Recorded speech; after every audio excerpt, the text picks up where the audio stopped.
बोलो राजा रामचंद्र भगवान की, बोलो जानकी मैया की जय हो। आज मैया जानकी प्रार्थना करती हैं, सभी सखी करती हैं। मैया जानकी ने लक्ष्मण से कहा, लक्ष्मण देवर तुम ही मेरी सहायता कर दो।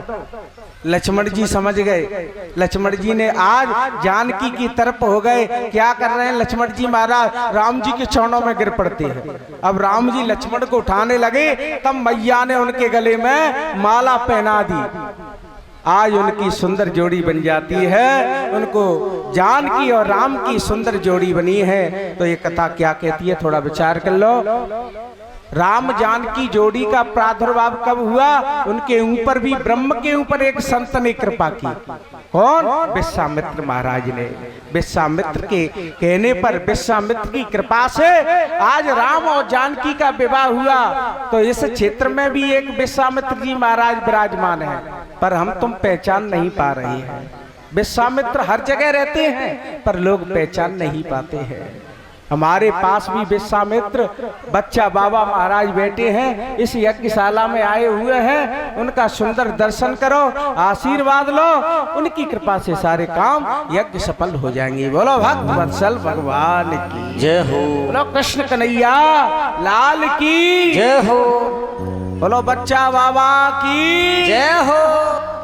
पुनः उसी प्रसंग पर आए। भगवान राघवेंद्र और चारों भाइयों का विवाह होकर के अयोध्या में आए, सुखपूर्वक रहने लगे। समय आने पर राम लक्ष्मण मैया जानकी को वनवास हुआ और जंगल में गए हैं। केवट को सुख दिया। सुमंत जी महाराज लौट करके आए हैं। राजा दशरथ जी महाराज का मरण होता है। अंत में भगवान के धाम के लिए जाते हैं। भगवान राम चित्रकूट पर पहुंचे और अगस्त महात्मा इत्यादि ऋषियों को दर्शन दिया। ऋषियों के सामने भगवान राम प्रतिज्ञा करते हैं कि निश्चरहीन करो मैं भुज उठाए पन की। प्रतिज्ञा करके सभी ऋषियों को आश्वासन दिया। उसके बाद में पंचवटी पर मैया जानकी का हरण हो जाता है। रावण ले गया। महाराज अशोक वाटिका में मैया जानकी को स्थापित किया है। इधर भगवान राम खोजते हुए सुग्रीव इत्यादि की सहायता लेते हुए और उन्होंने पुल का वादन किया है। पुल पे सेतुबंध रामेश्वर की स्थापना की है। उस स्थापना में रावण को ही आचार्य बना करके उन्होंने शिवलिंग की स्थापना की है। एक कथा भी चक्र सुदर्शन रामायण में आती है।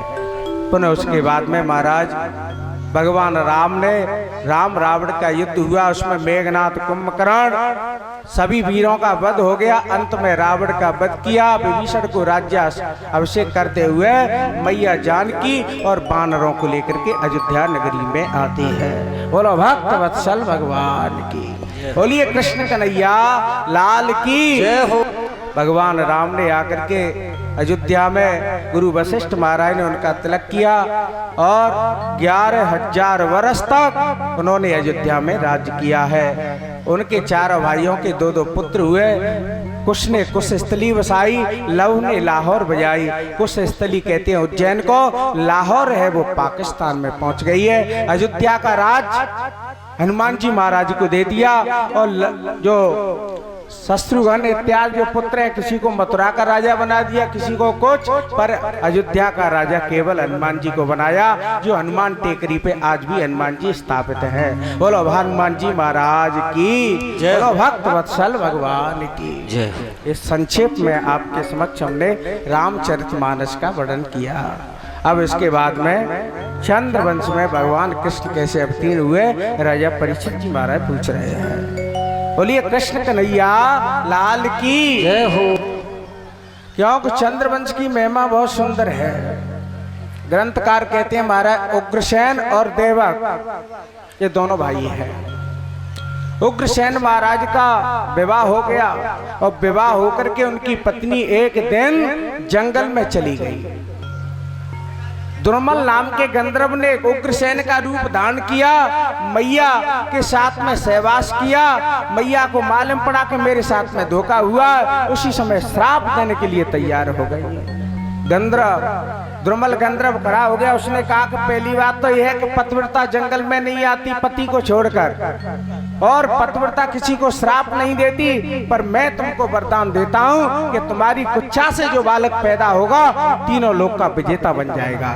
ये हमारा आशीर्वाद है। समय आने पर महाराज उन्हीं के यहाँ कंस का जन्म होता है। कंस अभुक्त मूलों में जन्म हुआ, और अभुक्त मूल में होने के कारण ब्राह्मण ज्योतिषियों को बुलाया गया।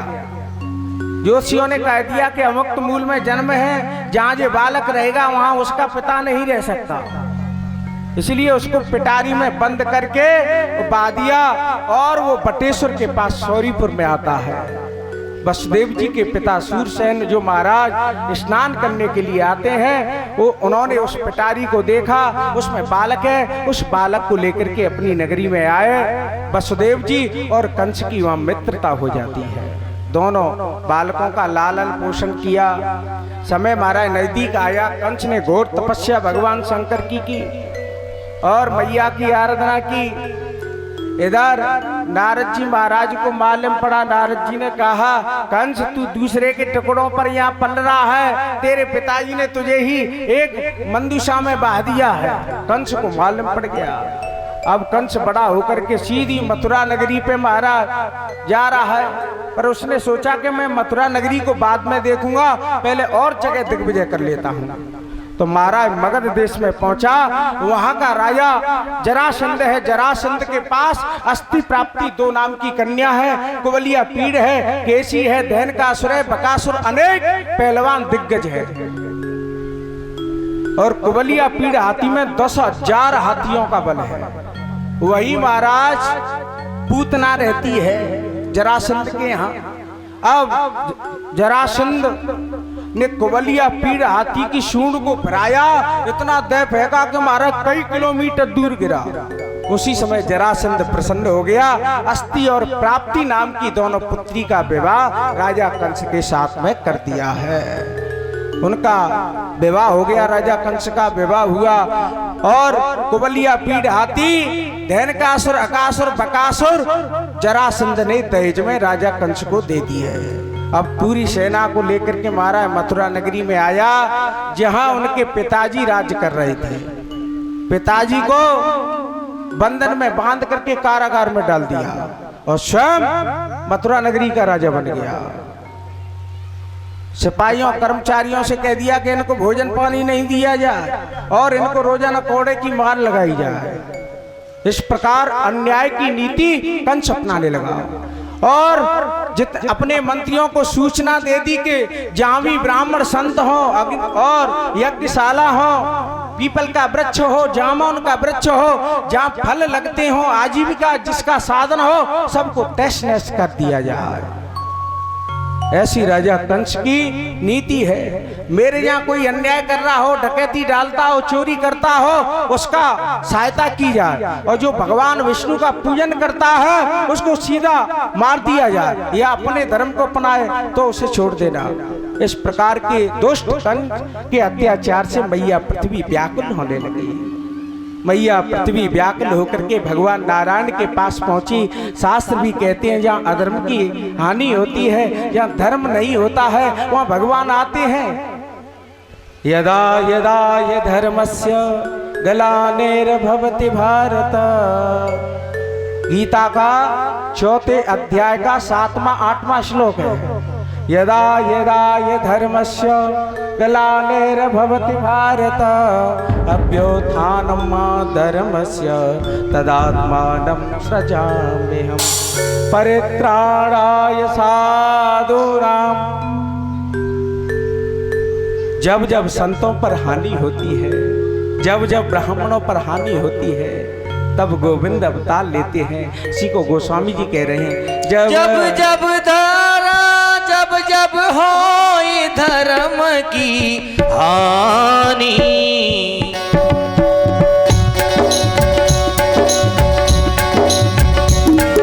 ओ जब जब होए धर्म की हानि, बाढ़ असुर यधमय हानि।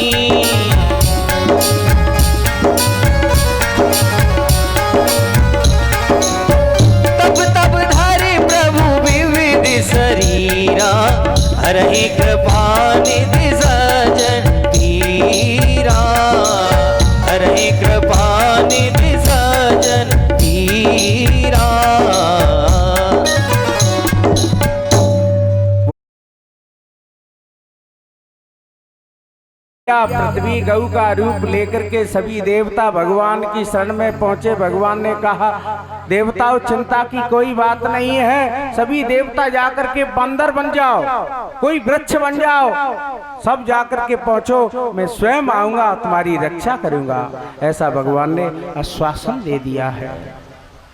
आज देवता कोई वृक्ष बनकर के ब्रज में आता है, कोई बंदर बना है, कोई गऊ बना है, अनेक रूप धारण देवता कर लेते हैं। भगवान की बड़ी सुंदरी माधुरी लीला होगी। ग्रंथकार कहते हैं, महाराज इधर कंस अत्याचार करने लगा, उसके राज्य में बड़ा तमाम अन्याय होने लगा, कोई भी व्यक्ति धर्मेश्वरी दिखाई नहीं देता है। एक दिन गर्गाचार्य जी के पास पहुंचा, कहा कि गर्गाचार्य जी ज्यादा भजन करते हैं, इनका नंबर ले लिया जाए।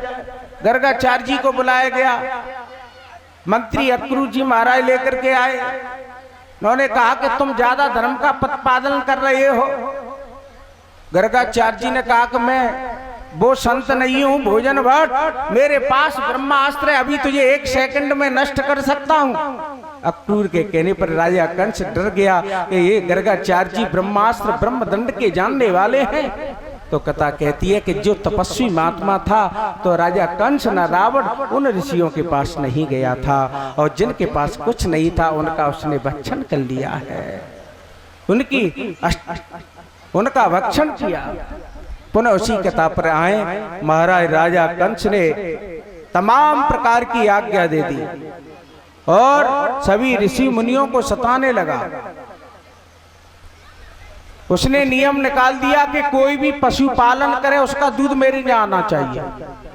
उसने आज्ञा दे दी, कोई भी घी निकाले, मक्खन निकाले, वो मेरे पास आना चाहिए, मेहनत तुम करो, उसका फल मुझे मिलना चाहिए। ये पूरे राज्य में उसकी मैं घोषणा होगी। तो विचार करो क्या होगा। जो ज्यादा अनीति करेगा, ज्यादा अत करता है जो व्यक्ति, उसका पतन निश्चित है, उसे कोई मैट नहीं सकता। आचार्य चाणक्य जी महाराज कह रहे हैं, अति रूपेण बले सीता, अति गर्भेण रावण, अति दानेर बले वद्धो, अत सर्वत्र वर्जयेत्। अति की सुंदरता सीता के अंदर थी, उनका हरण हुआ। अति का अहंकार रावण ने किया, कंस ने किया, उसका पतन हुआ।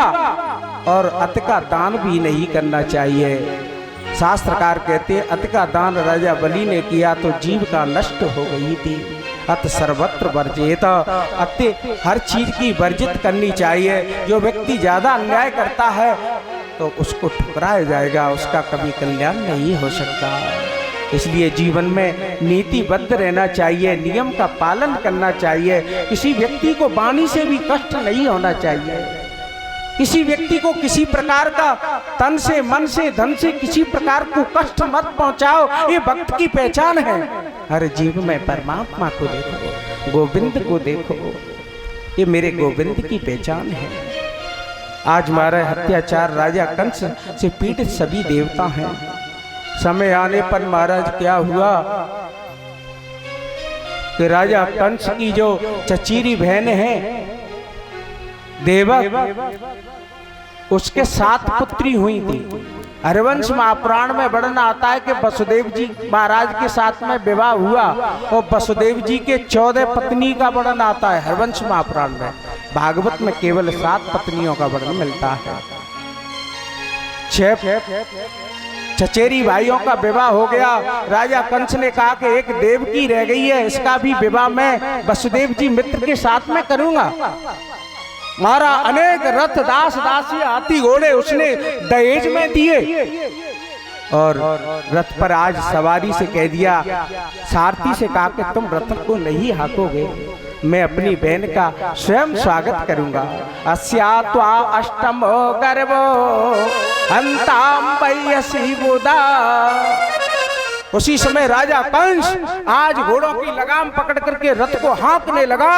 उसी समय आकाशवाणी हुई और गड़गड़ाहट की आवाज हो रही है, भयंकर ज्वाला फैल रही है। ऐसा भीषण दृश्य हुआ। आकाशवाणी ने कहा, अरे दुष्ट राजा कंस, तूने जिस रथ को तू ले जा रहा है, जिस रथ को तू ले जा रहा है, जिसकी लगाम को तू पकड़े है, इससे 8वां जो पुत्र होगा वो तेरा काल होगा। राजा कंस ने सोचा कि ना पुत्र होगा ना मेरा काल होगा, बांसुरी नहीं रहेगा तो फिर बांसुरी कहां से बन जाएगी, इसलिए आज बांस को ही खत्म कर दिया जाए। उसी समय राजा कंस के नेत्र में भयंकर लाल आई क्रोध आया, खड़ग को लेकर के महाराज मैया देवकी के कछक गृहीत केशों को पकड़ लिया और रथ से नीचे लेकर के आ गया। कहने लगा आज मैं तेरा वध कर दूंगा। उसी समय वसुदेव जी ने कहा कि कंस ये अब मेरी पत्नी हो चुकी है, इसके ऊपर तू अत्याचार नहीं कर सकता। कंस ने कहा कि मैं तुमको भी मार दूंगा। वसुदेव जी महाराज समझ गए कि ये दुष्ट है, इसे नीति से समझाना चाहिए।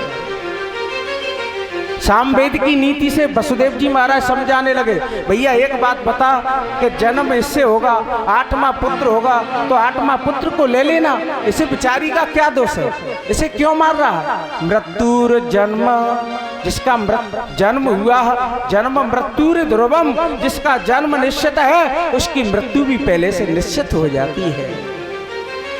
वसुदेव जी महाराज के कहने पर महाराज कंस समझ गया, दोनों को लेकर के आया, दोनों के हाथ पैरों में बेड़ियां डाल दी गई हैं, कारागार में दोनों को बंद कर दिया कि यहां से नहीं जाएंगे। महाराज एक संत ने घोषणा की कि हे राजा कंस तू कितना भी अन्याय कर ले, इसका 8वां ही पुत्र तेरा काल होगा। राजा कंस ने चिढ़ करके क्रोध में आग बबूला होकर के उस संत को रथ से खिंचड़ करके पूरी मथुरा नगरी में खिंचड़ा और तलवार से उस संत का वध कर दिया। ऐसा पुराण में कथा। बोलिए भक्त वत्सल भगवान की जय हो, बोलो कृष्ण कन्हैया लाल की। दोनों कारागार में महाराज बंद कर दिए। समय नजदीक आ रहा है और पहला पुत्र हुआ। पहले पुत्र को वसुदेव जी महाराज राजा कंस के पास लेकर के आए। राजा कंस ने कहा कि इससे तो मुझे कोई भय नहीं है, 8वां पुत्र ही तो मेरा काल है। वसुदेव जी महाराज लेकर के चले गए।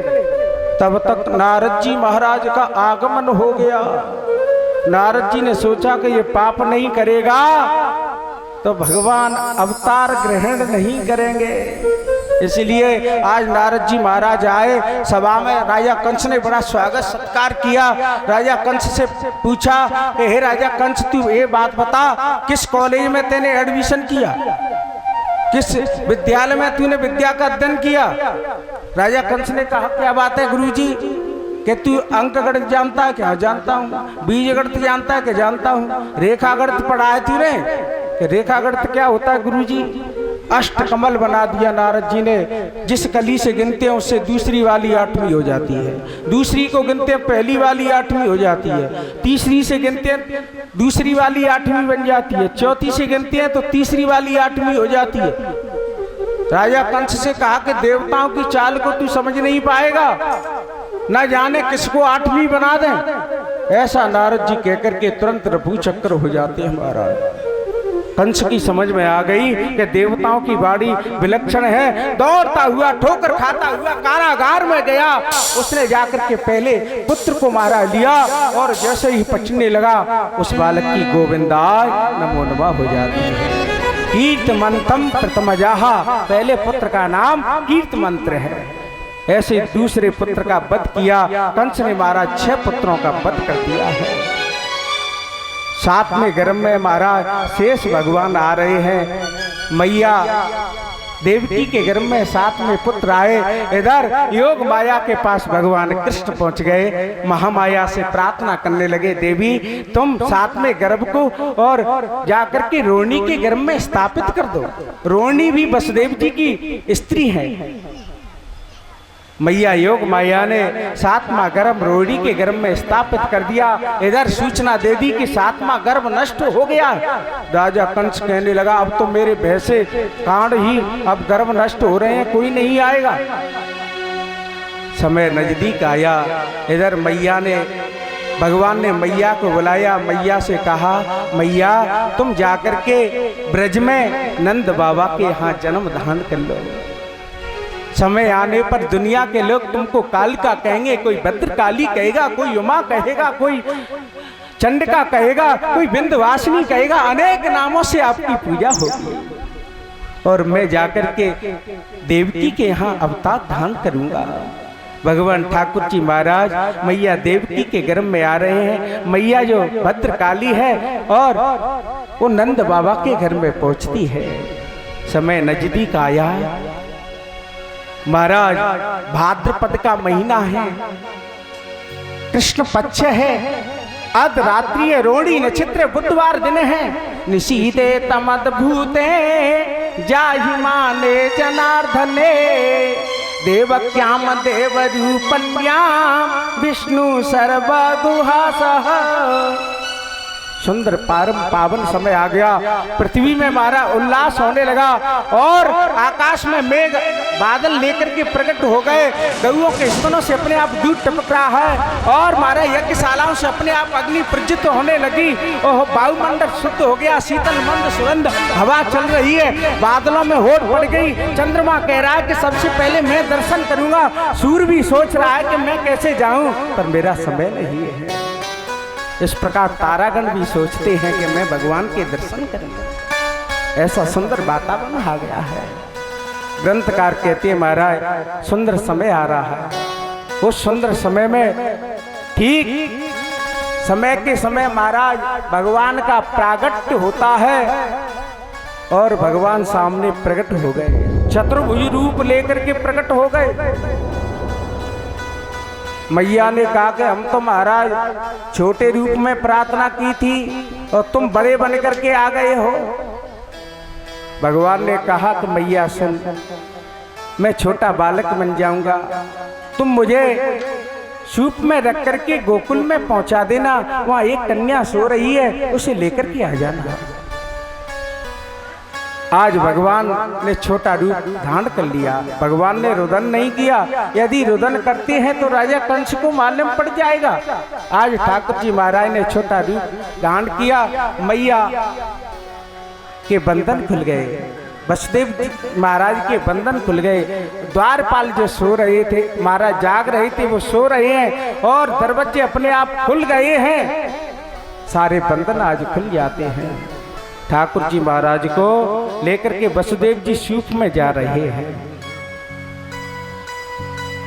आगे जा रहे हैं, बंधन खुलते गए। आकाश मंडल में थोड़ी थोड़ी वर्षा होने लगी। इधर मैया कालिंदी के तट पर आ जाते हैं। मैया कालिंदी के तट पर आए, भयंकर मैया कालिंदी की आवाज आ रही है और भयंकर अवस्था में बह रही है। इधर उन्होंने अपने खड़ाउओं को रखा। वसुदेव जी महाराज मैया जमुना में प्रवेश करते हैं। खड़ाऊ की तरफ देखा तो खड़ाऊ दोनों शेर का रूप धारण कर लेती हैं। वसुदेव जी सोचते हैं कि यदि मैं आगे को गया फिर भी जमुना मुझे बहा ले जाएगी, पीछे जाता हूं तो मेरा शेर भक्षण कर जाएगा। इसलिए आज दुविधा में फंसे हैं। वसुदेव जी ने सोचा कि आगे ही चलना चाहिए। भगवान समझ गए कि मेरे पिताजी बड़े दुखी हैं। उन्होंने पीछे से अपने दोनों पैरों को लटका दिया।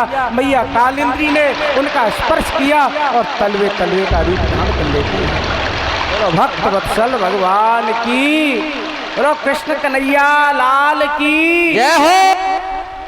ऐसे वसुदेव जी महाराज आज गोकुल में पहुंचे हैं। उन्होंने नंद बाबा मैया यशोदा के पास कृष्ण को रखा, योग माया को वहां से लेकर के आए हैं और मथुरा में आए। वैसे ही दरवाजे बंद हो गए, हाथ पैरों में हथकड़ियां पड़ गई हैं और इधर राजा कंस को मालूम पड़ी कि 8वां संतान हुई है। ठोकरे खाते हुआ दौड़ता हुआ कंस राजा आया। उसने मैया देवकी के हाथ से उस कन्या को छीनना चाहा। मैया देवकी कहती है, अरे भैया, एक धर्म की पुत्री पैदा हुई है, उसे तू क्यों मार रहा है? राजा कंस ने कुछ नहीं गिना, उस कन्या को तुरंत झपटा और लेकर के मारा। जैसे ही पछाड़ने लगा वह कन्या आकाश मंडल में उड़ करके चली जाती है। उसने चतुर्भुज रूप धारण कर लिया। भद्रकाली ने कहा, अरे दुष्ट दुराचारी कंस, तू मुझे क्या मारेगा? तेरा मारने वाला तो ब्रज में पैदा। बोलो जगदम्बा मैया की जय हो, कालिका मैया की जय हो, बोलो दुर्गे मैया की जय हो। आज मैया भवानी ने जब कहा, राजा कंस ने कहा बहन मुझको क्षमा कर दे, देवकी के चरणों में आकर के क्षमा याचना करता है। एक धर्म की पुत्री पैदा हुई, देवताओं के बहकावे के चक्कर में मैं आ गया, तेरे सारे पुत्रों का मैंने वध कर दिया। मैया का हृदय बड़ा कोमल है, उसने राजा कंस को इतने पाप होने पर भी क्षमा कर दिया है। बाबा अथाई पर बैठे हैं जमुना जी में, कई बार उन्होंने गोता लगाया कि मेरे यहाँ बालक का जन्म होगा। बाबा आज शायद धज करके तैयार हो गए हैं, उन्होंने पीला फेटा पहना है, पीले वस्त्र पहन करके धारण कर लिए हैं। और नंदा सुनंदा दौड़ करके आई, उन्होंने कहा कि बाबा तुम्हारे यहाँ बालक का जन्म हुआ है, आज खुशी में सभी ब्रजवासी नाच रहे हैं। ब्रज में है रही जय जयकार नंद घर, जय जयकार नंद घर। ये जो क्या चलाया आपने अभी, ये भटक्का सा, अरे भैया किसने चलाया जरा ध्यान दें। अरे भूखना हो जो कछुए बामे, कछू निकरो बामे थे। हाँ नहीं देखो, बच्चे की अगर आंख में चला गया तो कोई ना कोई दुर्घटना हो सकती है ना। थोड़ा ध्यान रखें कि हमको क्या चीज किधर फेंकनी है, कौन सी चीज किधर नहीं फेंकनी है। हाँ जी, अरे लाला ताली बजाते हुए सभी, अरे लाला जायो है बीरज में, लाला जायो है, लाला जायो है बीरज में, लाला जायो है बीरज में, बीरज में, बीरज में, लाला जायो है।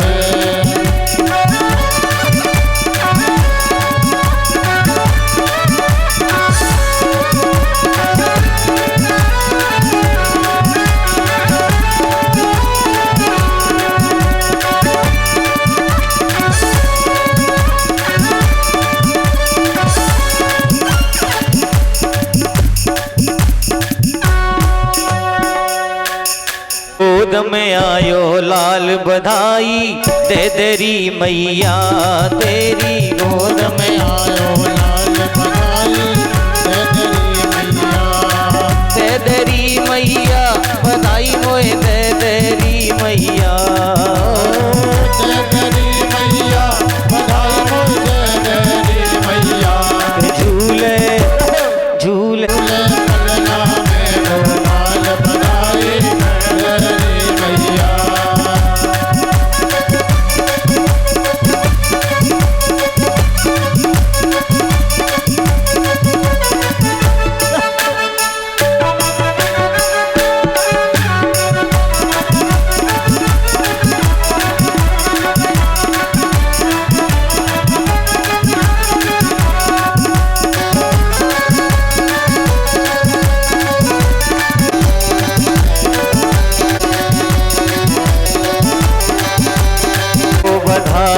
और बजाओ ताली,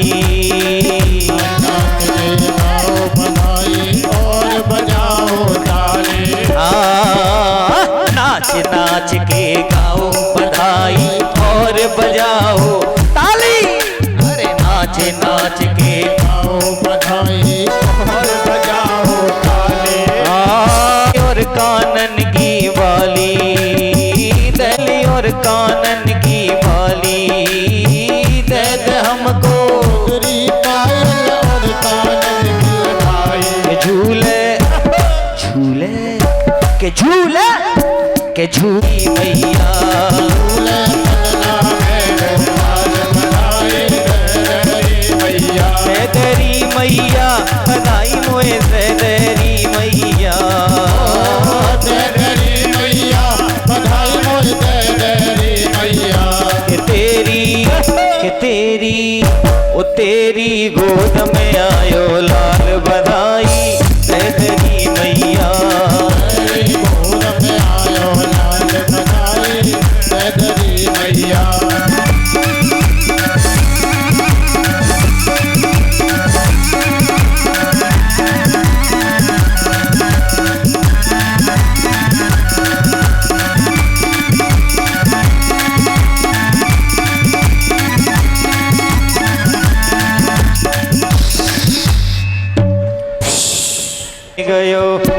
जसोदा ने लल्ला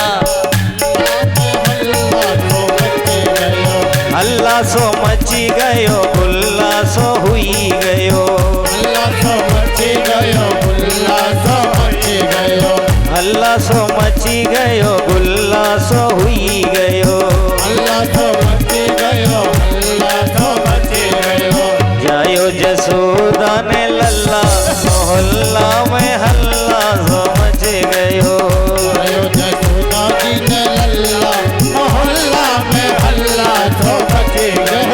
बाबा लुटावे लड्डू पेड़ा बाबा लुटावे लड्डू पेड़ा लडुआ पेड़ा लडुआ पेड़ा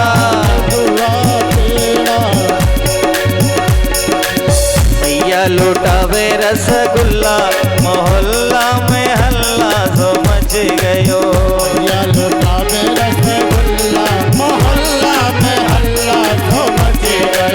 जायो जसोदा जी ने लल्ला मोहल्ला में हल्ला सो मच गयो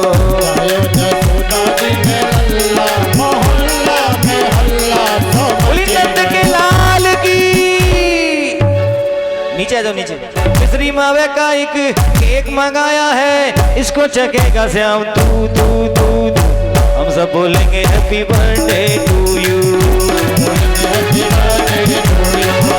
बोलेंगे हैप्पी बर्थडे टू यू एक बरस पूरा हुआ इंतजार का आया है जन्मदिन मदन मुरार का ओ एक बरस पूरा हुआ इंतजार का आया है जन्मदिन मदन मुरार का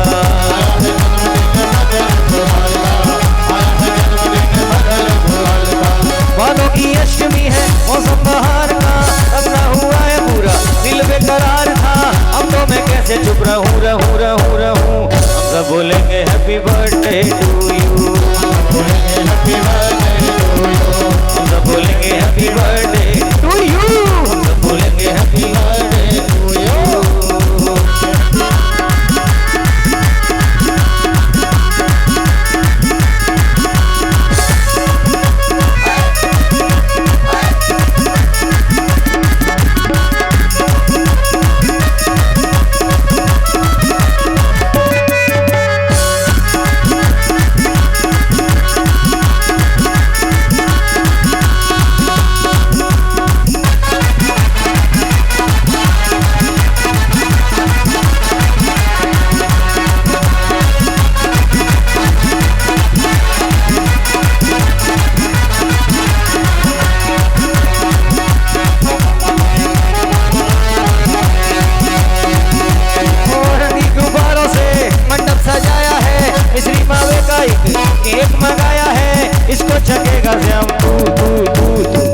सब बोलेंगे हैप्पी बर्थडे टू यू हम सब बोलेंगे हैप्पी बर्थडे टू यू हम सब बोलेंगे हैप्पी बर्थडे टू यू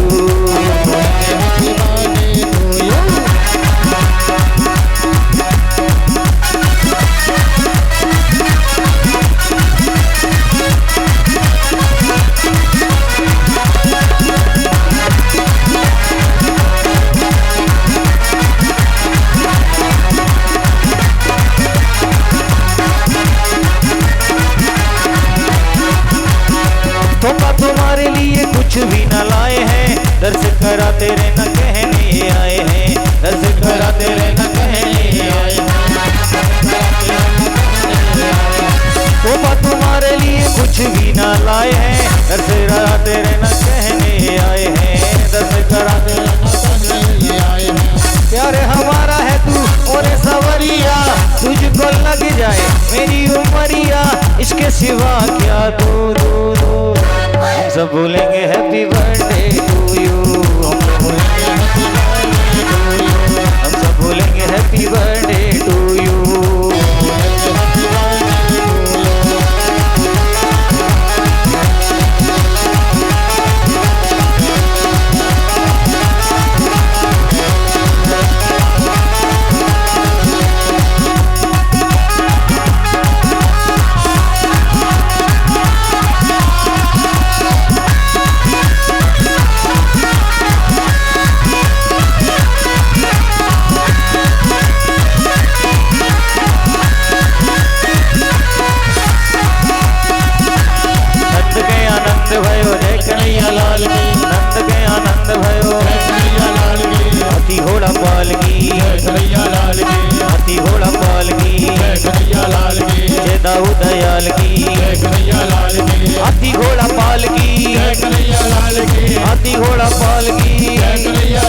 नंद भयो कन्हैया लाल की हाथी दीने घोड़ा दीने और कन्हैया लाल की स्वानन को लड्डू पेड़ा गोपाल की स्वानन को हाथी घोड़ा गोपाल की वस्त्र दीने हार दीने लाल की गणे दीने कंगन दीने और लाल की नंद के आनंद भयो कन्हैया लाल की नंद के आनंद भयो कन्हैया लाल की नंद के आनंद भयो कन्हैया लाल की नंद के आनंद भयो कन्हैया लाल की नंद के आनंद भयो कृपा के बिहारी लाल की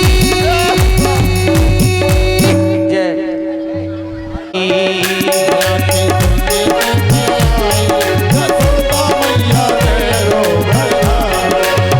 दे दो बधाई मैया दे दो बधाई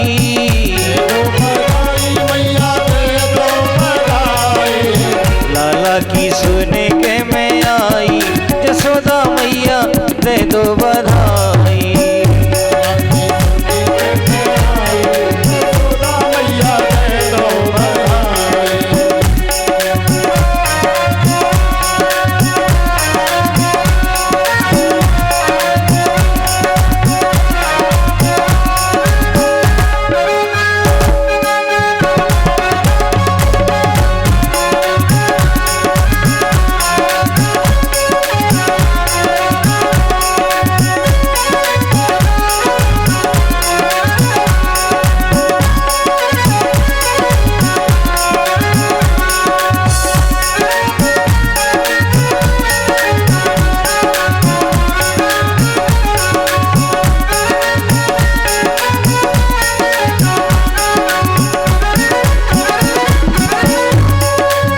टीका भी लूंगी मैया चुंदरी भी लूंगी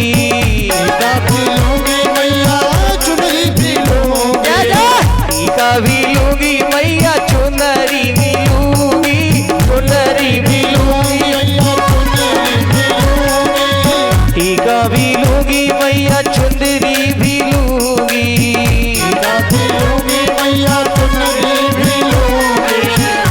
घर की दे दे सिलवाई यशोदा मैया दे दे बधाई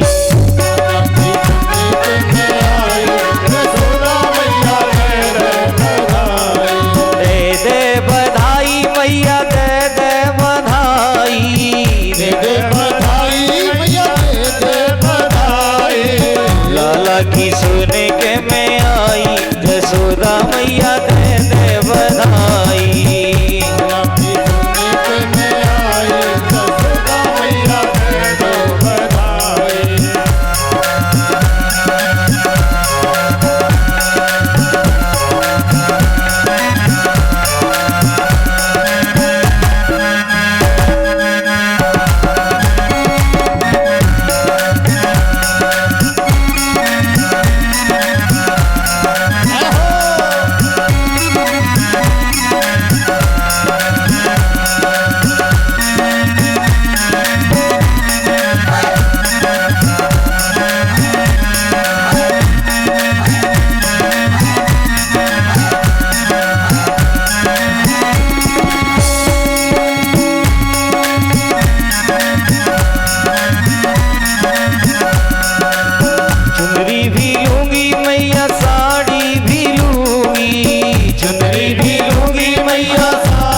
यतः श्रोताध्वाय च प्राण च मुखादग्निरजायत।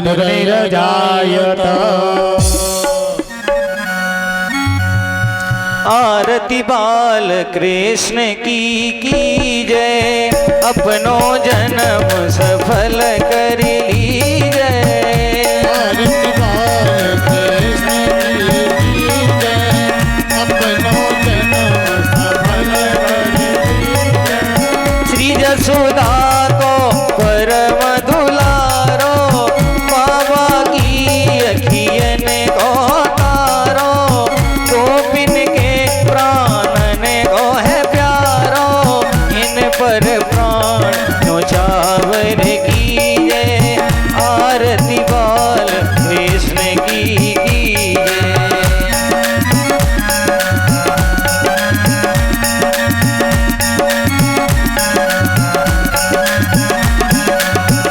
बलदाऊ को छोटो भैया, कनुआ कहीं कहीं बोलत मैया, परम मुदित मन लेत भलैया, अब इनको अपनो कर लीजे।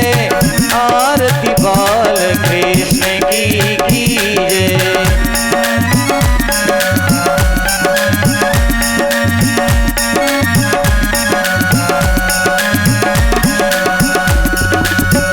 पोतरी बोलन मधुर सुहावे, सखन संग खेलत सुख पावे, सोई सुकृति जो इनको ध्यावे, अब इनको अपनो कर लीजे।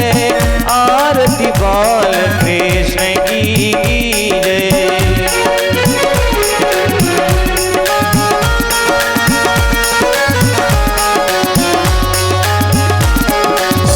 श्री राधावर सुगर कन्हैया, ब्रज जन को नव नीत खवैया, देखत ही मन लेत चुरैया, देखत ही मन लेत चुरैया, ये छवि नैनन में भर लीजे।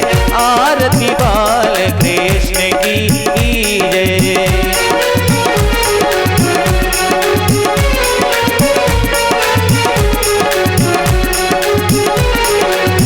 जो कोई बाल कृष्ण की आरती गावे, बस वैकुंठ परम पद पावे।